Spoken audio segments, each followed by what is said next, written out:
la réciprocité. C'est le don que Dieu fait. Ce message, pour nous, notre conviction, c'est que cet amour-là est premier. Il est acquis à tout à chacun, inconditionnellement, quelle que soit ma vie familiale, ma sexualité, ma religion, ma couleur de peau, mes engagements, peu importe, quoi que je dise, quoi que je fasse, cet amour-là de Dieu m'est acquis.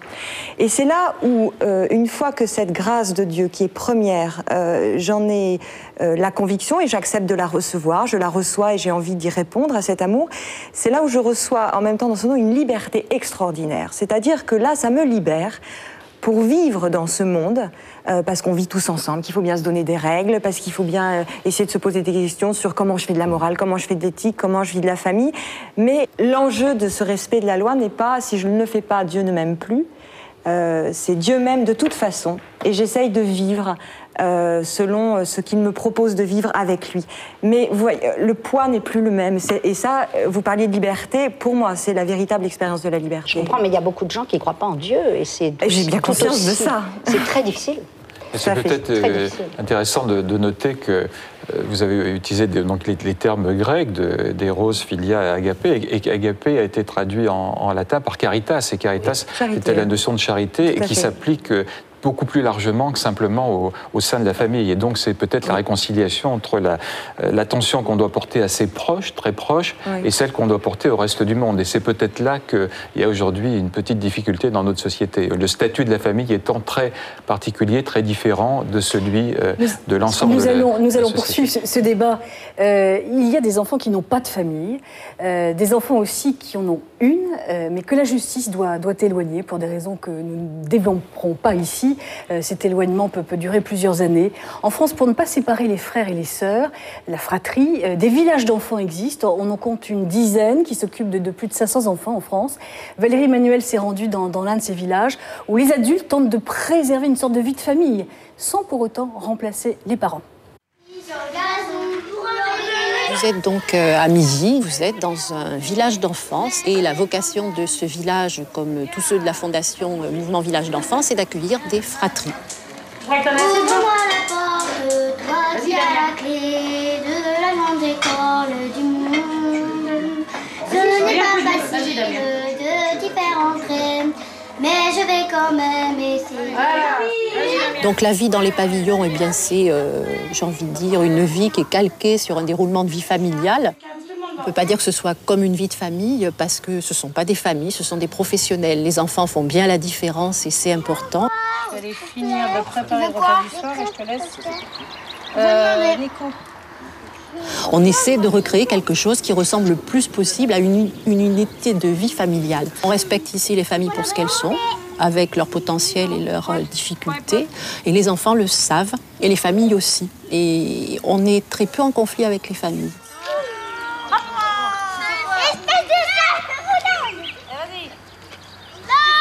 Donc on travaille vraiment en partenariat avec l'aide sociale à l'enfance pour que les parents restent acteurs de leur vie de famille et aussi restent parents auprès de leurs enfants envers le placement. Là, je dessine mes frères et sœurs. Et maman, papa. J'ai une sœur qui s'appelle... Je vais faire du plus petit au plus grand. Oh, excuse-moi. La plus petite, c'est Kimberley. Après, c'est Philadelphia. Après, c'est Belinda. On a vu, et les collègues me l'ont relaté, des parents qui étaient très hostiles au placement, à la séparation au début, et qui maintenant sont dans un travail avec nous, et ce travail va permettre que des enfants puissent regagner leur famille, parce que c'est quand même ça aussi. Ce qui est sûr, c'est que pour les parents qui sont en tout cas ici au village d'enfants, il y a de l'amour. Souvent, je crois que lorsqu'on en parle autour de nous, on dit mais les parents n'aiment pas leurs enfants, c'est faux, il y a de l'amour. Il y a vraiment de l'amour. Mais par contre, et le fait que les enfants leur soient retirés, c'est ils se sentent jugés, ils se sentent mis à mal par la société, ils ne se sentent pas dans les normes. Et donc ça, c'est difficile pour eux. Merci mademoiselle. Merci, c'est gentil. C'est gentil. Tu as fait signer les enfants tout à l'heure? Oui. C'est toi qui as eu l'idée? Oui. Ouais. On s'est amusé. C'est gentil, merci. On peut faire en même temps. Ça fait plaisir. Encore un plus accroché, il va plus y avoir de place. Je ne sais pas si on peut dire la famille c'est difficile, on est dans des représentations toujours idéales les uns et les autres de ce que sont les familles. Donc en fait, le travail que nous avons à faire ici, c'est d'apprendre aux enfants à faire avec la famille qu'ils ont. Le fait que nous les respections, ça aide aussi les enfants à faire ce chemin-là. C'est-à-dire que les enfants vont apprendre ici que leur papa, leur maman, ils peuvent en attendre ça, mais pas ça. Que ça, il faudra qu'ils le cherchent ailleurs. Que leur histoire, elle a été compliquée, que celle de leurs parents, elle a été souvent aussi compliquée, mais que petit à petit, ils peuvent peut-être faire. Et puis quelquefois, ils ne feront pas avec cette histoire-là, et ça restera compliqué, et la vie de famille, ce sera aussi pour eux compliqué. Denis Villepelley, il y a aussi quelque chose d'important qui est dit par l'une de ces femmes. Ce n'est pas parce que ces familles sont défaillantes, ces parents sont défaillants, qu'il n'y a pas d'amour. Alors, il y a une distinction, mais je ne sais plus d'où elle vient, mais elle vient du monde de l'éducation, qu'on fait entre parenté et parentalité. C'est-à-dire que, et je trouve que ce n'est pas inintéressant de penser que la société, en tant que telle, par ses villages, puisse assumer la fonction de parentalité, et non pas de parenté au sens classique du terme, parce qu'on se figure que, finalement, pour être parent, il faut qu'il y ait finalement un passage de génération à génération. On pourrait supposer, alors là-dessus, je peux l'imaginer, il faudrait regarder dans d'autres sociétés, d'ailleurs, comment ça se passe. Il me semble bien que dans les sociétés africaines, ce ne sont pas les parents qui élève l'enfant. L'enfant est élevé par un des oncles, etc., etc. Se dire la fonction parentale elle-même peut être pas dissociée, mais effectuée hors du champ. Large, quoi. Elle est plus large que... À mon avis, elle devient plus large. Plus le groupe est restreint, alors que ce soit monoparental, etc., plus finalement... la fonction de parentalité est c'est peut-être nécessaire de donner quelques chiffres sur les modèles familiaux qui existent aujourd'hui. Je le disais en ouvrant cet agapé. Par exemple, il y a vraiment beaucoup plus de familles monoparentales. Mais ce n'est pas le modèle dominant, c'est ce que vous allez me dire. Il est loin d'être dominant, ça représente à peu près 7% des familles, mais c'est une croissance considérable. Et donc, ce sont généralement des mères qui élèvent leurs enfants et non pas des pères. Dans plus de 90%, ce sont des femmes avec un ou plusieurs enfants. Et à côté de ce modèle monoparental dont on parle souvent, il y en a beaucoup d'autres qui se sont ajoutés au modèle classique, nucléaire. On a des familles qui sont décomposées, recomposées. On a des familles... Les familles recomposées, on a une idée d'un pourcentage que ça représente ? On sait qu'à peu près 1,5 million d'enfants appartiennent à des familles recomposées, donc c'est quand même tout à fait non négligeable. On a aussi l'essentiel. Alors si on passe de la notion de famille à la notion de ménage, on s'aperçoit qu'un tiers des familles sont en fait des ménages solitaires.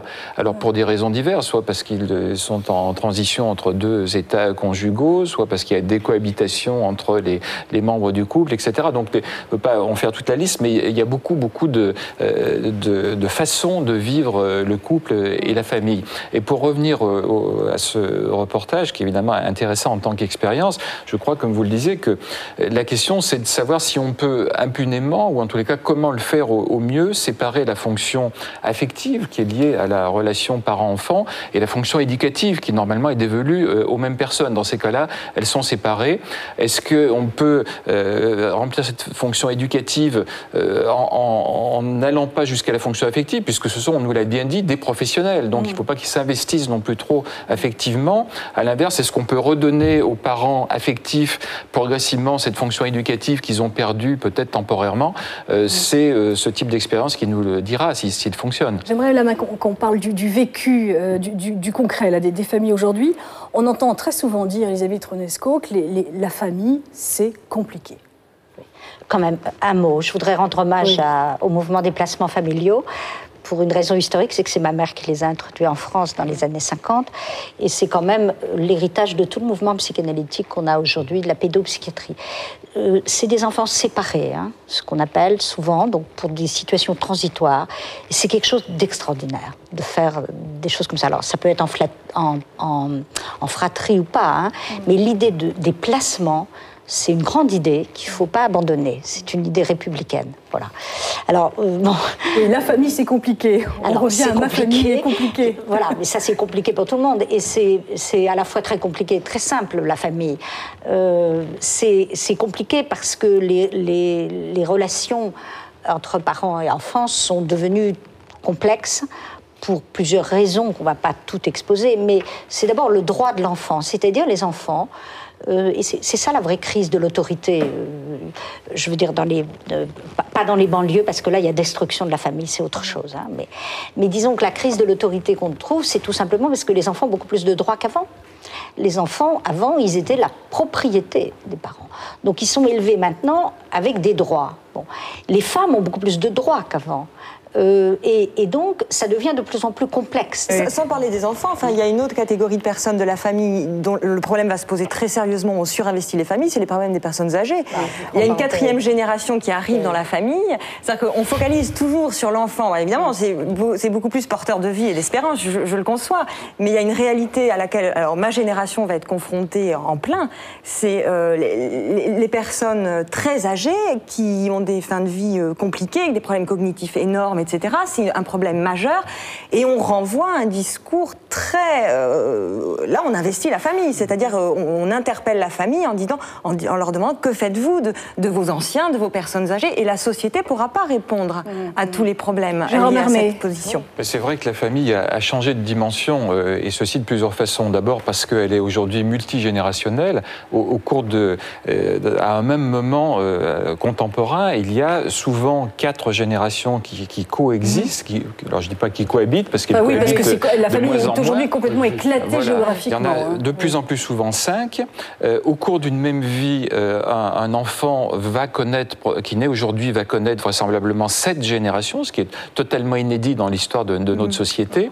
Donc ça, c'est une façon d'augmenter le nombre de personnes présentes à un moment donné ou dans une vie au sein d'une même famille. Et puis la famille aussi s'est étalée, si je puis dire, au sens où on lui a ajouté des membres qui ne sont pas des membres de la famille au sens traditionnel, avec lesquels on n'a pas des liens de sang, mais qui sont des relations, des amis, des collègues, qui ont finalement souvent un peu le même statut que des parents beaucoup plus proches. Donc on est dans une configuration de la famille qui est totalement nouvelle. Donc effectivement, on vit de plus en plus vieux, les enfants connaissent leurs grands-parents, leurs arrière-grands-parents, or les familles sont éclatées géographiquement, et ce sont des grands-parents qui, beaucoup regrettent de ne pas avoir un rôle auprès des enfants, quoi. Je crois qu'ils en ont un, quand même. Ils en ont un qui est d'ailleurs mesurable même financièrement, puisqu'on a pu voir depuis déjà maintenant quelques années qu'il y a une véritable... C'est les grands-parents qui aident ? Voilà, il y a une véritable inversion des solidarités intergénérationnelles. Pendant très très longtemps, c'était les parents qui aidaient leurs propres parents au cours de leur fin de vie. On assiste au phénomène inverse, où ce sont aujourd'hui souvent des grands-parents qui aident non seulement leurs enfants, mais aussi leurs petits-enfants, voire leurs arrière-petits-enfants, lorsque le cas se présente. Puisque vous évoquez ça, est-ce que le contexte économique est favorable aux familles ? Écoutez, là, c'est vous n'êtes pas économiste, plus largement évoquer le problème du pouvoir d'achat des familles. Donc là, ce serait l'objet de plusieurs émissions. On en a beaucoup parlé au moment de l'élection. Donc ce que l'on constate, c'est qu'il y a une distribution du pouvoir d'achat qui, depuis une vingtaine d'années ou 30 ans, a été de plus en plus favorable aux personnes âgées, donc aux grands-parents, par rapport aux générations qui les suivaient. Donc ça a permis cette aide, et ça a d'ailleurs refaçonné un petit peu les modes de vie et les façons de vivre ensemble au sein des familles.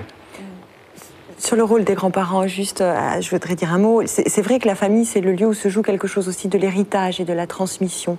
Et les grands-parents, bien sûr, ils ont un rôle à jouer, et puis un beau rôle, je crois.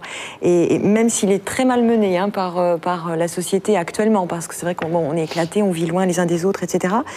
Mais je crois qu'ils ont le rôle de nous rappeler, enfants, petits-enfants, que nous sommes précédés, qu'on ne tombe pas du ciel, qu'on est inscrit dans une histoire qui est aussi la leur, et qu'eux transmettent cela. Et c'est je crois que c'est un beau rôle à jouer de transmettre aux enfants que voilà, vous n'êtes pas auto-fondé, vous ne venez pas de nulle part, vous avez une histoire et il va falloir peut-être vous débrouiller avec celle-là parce que quelquefois il y a des histoires qui sont plus ou moins faciles à porter, quelquefois elles sont même rudes. Bien justement, il arrive que les enfants deviennent un enjeu entre les adultes. Fait nouveau, les conflits portés devant la justice augmentent de façon significative. En 10 ans, le nombre de ces procédures a presque triplé. Aujourd'hui, près de 3000 familles sont en attente d'un jugement. Élise Thierry-Bouvier a mené une longue enquête qui nous a particulièrement intéressés. Elle a rencontré beaucoup de familles.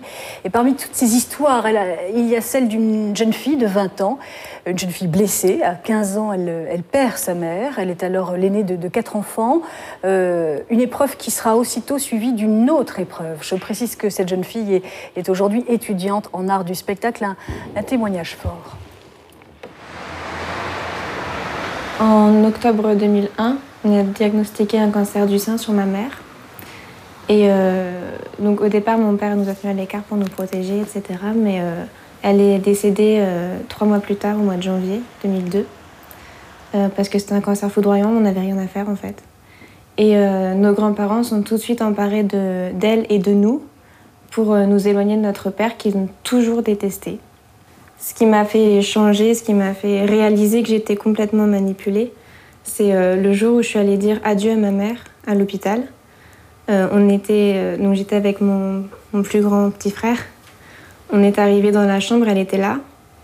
Et elle a refusé de sortir. C'est les médecins qui ont dû la faire sortir de force de la chambre pour qu'on puisse dire au revoir à notre maman.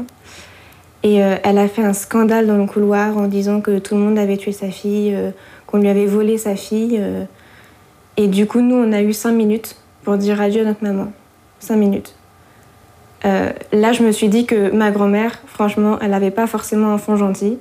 Et que peut-être que tout ce qu'elle m'avait dit sur mon père avant, c'était pas forcément vrai et qu'il fallait que moi, j'essaie de garder plutôt un lien fort avec mon père et essayer de savoir s'il m'avait vraiment fait du mal, quoi. Ou si c'était pas elle qui m'avait monté contre lui.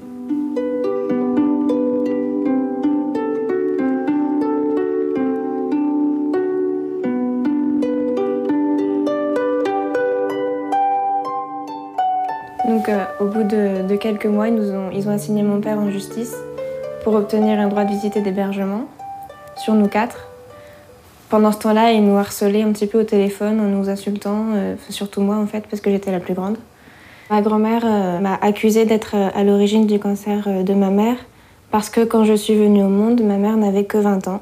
Ma grand-mère trouvait ça beaucoup trop jeune, alors qu'elle-même a eu ma mère très tôt. Et donc elle a dit que c'était parce que j'étais venue au monde si tôt que ma mère avait eu ce cancer très jeune et foudroyant. Ma petite sœur n'a aucun souvenir visuel de sa mère. Elle était trop jeune pour en avoir quand elle est décédée. Et du coup, ma grand-mère fait croire à ma sœur qu'elle est sa mère, alors que ma sœur avait trouvé en moi le repère féminin qui lui manquait. Et donc on avait une grande complicité. J'ai participé à l'élever en fait, en quelque sorte. Et dès qu'elle est allée chez les grands-parents sans moi, elle s'est faite retourner le cerveau et elle est revenue, elle voulait même plus me parler. Elle se comportait très bizarrement avec moi. Et au bout d'un moment, elle a commencé à parler, à m'expliquer que j'avais tué ma mère, que mon père était violent, à me répéter en fait ce qu'elle avait entendu chez les grands-parents. Je trouve qu'il vaut mieux se séparer de certains membres de la famille s'ils font du mal et s'ils participent à déchirer ce qui reste de la famille, plutôt que de les garder par principe parce qu'il y a une filiation ou tout ça. Ça sert à rien, ça fera plus de mal que de bien. Je pardonnerai pas qu'on m'ait volé ce qui me restait de mon adolescence. Il me restait pas grand-chose, mais il m'en restait un peu. On me l'a volé. J'aurais pu en mourir tellement j'étais dépressive. Je me suis mutilée. Je pardonnerai pas qu'on m'ait fait faire ça. L'injustice blesse quand elle se voit. Quand elle est invisible, le désastre est terrible. Pour justifier l'injustice, les mots, les doctrines, les opinions, la foi, les passions. Les mots, les doctrines, les opinions, la foi, les passions sont tous corrompus. Moi, j'espère avoir une vraie famille. J'espère fonder une famille Et j'espère que mes enfants auront des liens avec leurs grands-parents, à condition bien sûr que leurs grands-parents soient sains pour eux. Il est hors de question que je garde des liens avec des gens qui me font du mal. Gérard Mermet, donc des familles qui s'entre-déchirent au point de se retrouver en justice, ça c'est un nouveau phénomène de société. Oui, c'est un phénomène d'ailleurs beaucoup plus large. C'est vrai que lorsqu'on n'est pas satisfait de fonctionnement de la vie, que ce soit la vie familiale, de la vie professionnelle ou de tout autre aspect, on peut aujourd'hui engager des actions en justice. Alors c'est particulièrement dramatique lorsque ça se passe dans des situations qui viennent de nous être racontées.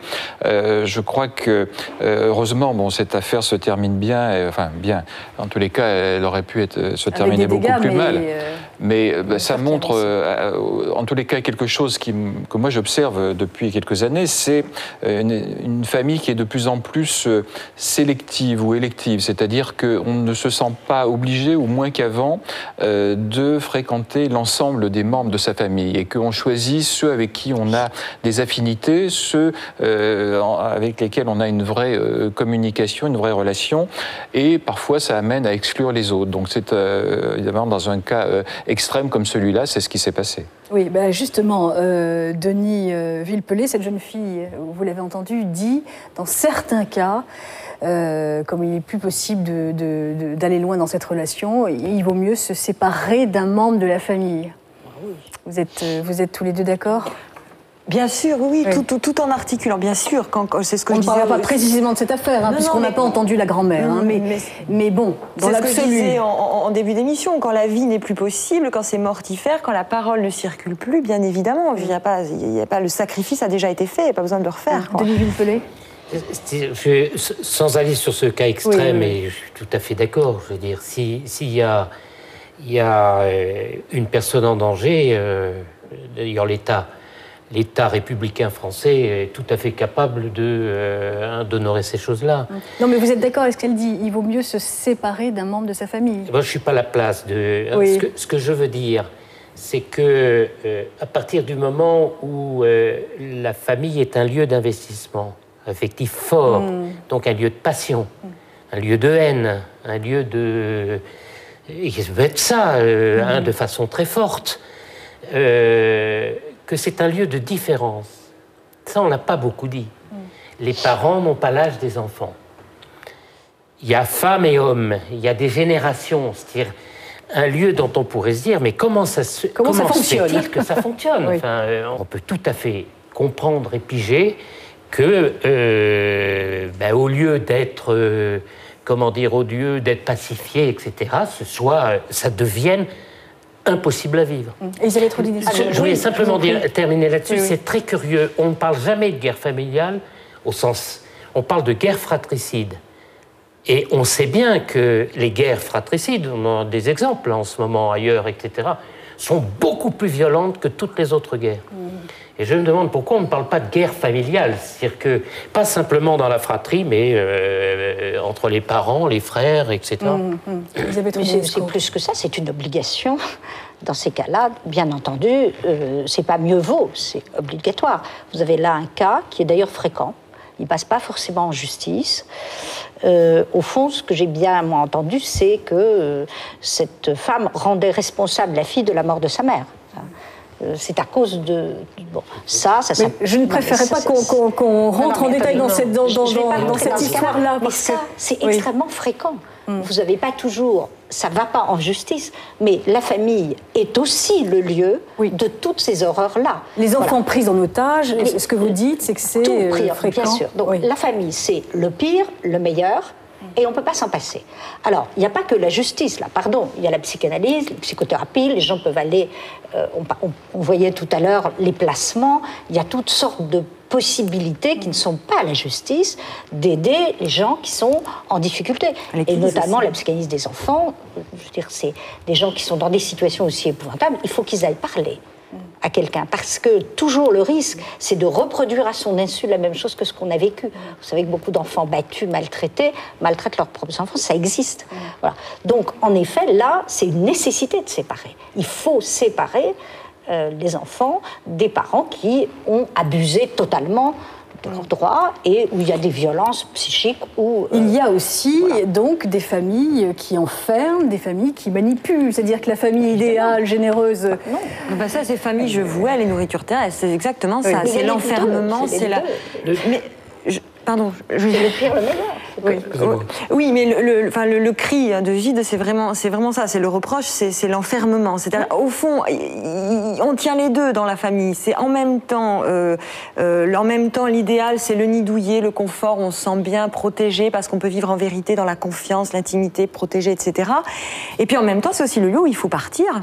C'est-à-dire, c'est pas non plus le lieu de l'épanouissement de la personne. C'est-à-dire que c'est le lieu où la personne se construit, s'épanouit, mais il faut partir, il faut quitter ce lieu-là. Les jeunes, ils partent à quel âge, Gérard Mermet?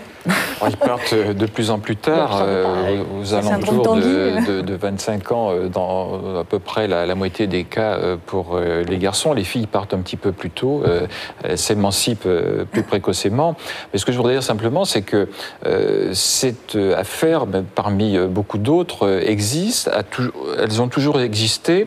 Il me semble qu'il est un peu plus facile aujourd'hui quand même d'en sortir. Oui, d'être entendu. Voilà, parce qu'il y a différentes voies, judiciaires notamment, mais pas seulement, nous l'a dit, tout l'accompagnement psychologique, thérapeutique qui peuvent aider, alors que pendant très longtemps, c'était des secrets de famille et des situations qui étaient aussi catastrophiques, dramatiques que celle-ci, mais qui n'étaient pas résolues. En ouvrant cet agapé, vous avez tous dit, plus ou moins, que la famille n'était pas en danger. Enfin, vous avez tenu des discours plutôt positifs. Est-ce que vous n'avez quand même pas le sentiment que la famille, sur la durée, ça risque d'être de plus en plus compliqué?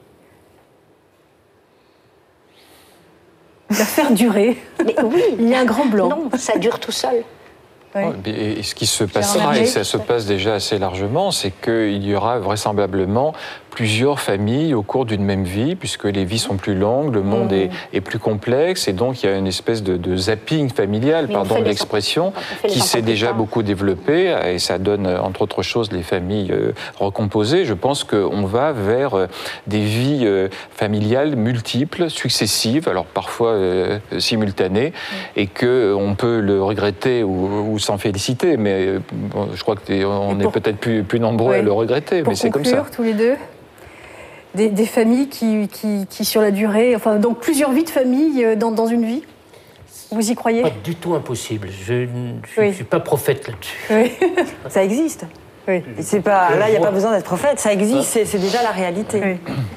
Très bien. Écoutez, merci beaucoup d'avoir participé à ce débat qui n'était pas facile. À première vue, la famille, ça paraît tout simple, mais c'est un très très vaste sujet. Merci beaucoup. Je vous présente maintenant les ouvrages de nos invités. Le fameux La famille en désordre, signé Elisabeth Rodidesco chez Fayard, qui a été un best-seller. Gérard Mermet publie son Francoscopie aux éditions Larousse. Le Famille, je vous aime de Luc Ferry est paru chez XO. Enfin, ce livre sur les familles en guerre de la journaliste Élise Thierry-Bouvier qui vient d'être publié chez Anne Carrière. Je vous rappelle que cette émission sera rediffusée dans la nuit de mercredi à jeudi. Elle est disponible en DVD. Vous pouvez désormais la regarder sur Internet, accessible sur le site de France 2, mais seulement pendant une semaine, il faut faire attention. Toutes les références de cette émission figurent également sur ce site, où vous pouvez poursuivre la discussion sur le forum. Vous savez également que nous attendons vos courriers qu'il faut adresser aux adresses suivantes. Vous devez commencer à les connaître par cœur. Agapé, le Jour du Seigneur, 45 bis rue de la Glacière, Paris 13e. Et Agapé, Présence protestante, 47 rue de Clichy, Paris 9e. Il vous faudra être patient pour le prochain Agapé, puisqu'il aura lieu le dimanche 2 septembre. Il sera consacré, on a commencé à en parler, aux jeunes et à leurs rêves. À bientôt donc, et merci de votre fidélité. Merci.